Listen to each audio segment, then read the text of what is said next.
Okay, so I'm going to ask you a series of questions regarding the Bill of Rights and the United States Constitution. Do you believe in a living constitution or a more strict originalistic approach on interpretation of the Constitution?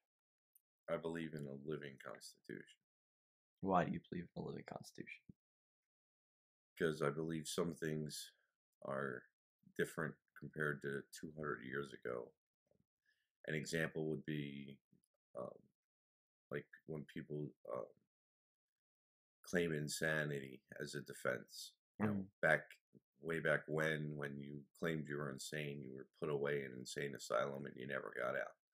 Where these days you claim you're insane, you get 14 months of care, and then you come out scot free. Okay. Do you believe there's a limit to free speech? No, I do not believe in limiting free speech Why not? because it's one of the foundations that this country was built on. You should be allowed to say what you want to say. Back then, if you said something bad about the government, you were arrested, beaten, killed because you had different ideals than what the government did. What if someone is supporting a terrorist group like ISIS? Um, well, here's my problem with um, terrorist groups.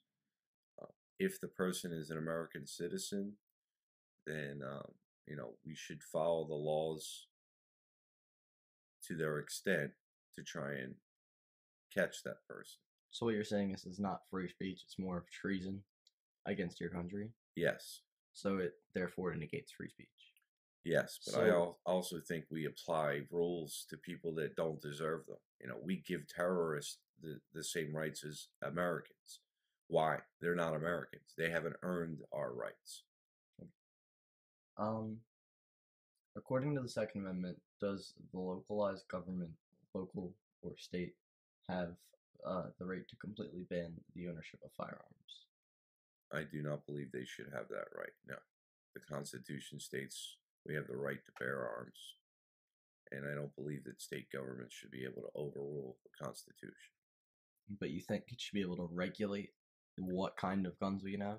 Absolutely. I think automatic weapons should be military only.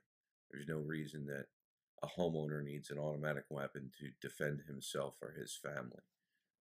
What about concealed carry permits? Um, I don't know that I believe in concealed carry, but I should be able to carry a weapon. I used to live in South Dakota, and in South Dakota, you can carry a weapon as long as you don't conceal it.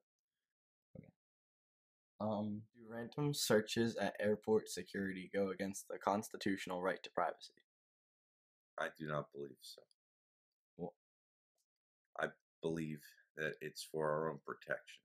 And again, it's another example of where you need a living constitution because when they wrote the Constitution, there were no airplanes. So how could they speak to whether you have the right to be searched at an airport? okay. Do you think there should be searches maybe when you go on other types of public transportation, such as trains and buses? Yeah, I believe there should be anywhere where there's a large amount of people or a large population of people. And that's basically based off of terrorism because those are the targets that they're going to go after. Do you think that there are people who maybe abuse this process, TSA agents taking things that they like rather than things are dangerous? I'm sure, that goes on. But if they take something out of my suitcase but prevent me from getting on a plane with a bomb on it, I'm okay with it. I'd rather lose that one item than my life. Okay. Um, what about random searches on one's computer, such as NSA monitoring or internet activity, purchases, such? I'm okay with the NSA monitoring, our emails, our surfing. I don't think it should be done by individuals that are just constantly reading the material. There should be some type of program that looks for certain keywords and then if those keywords pop up, then they have the ability to look into that document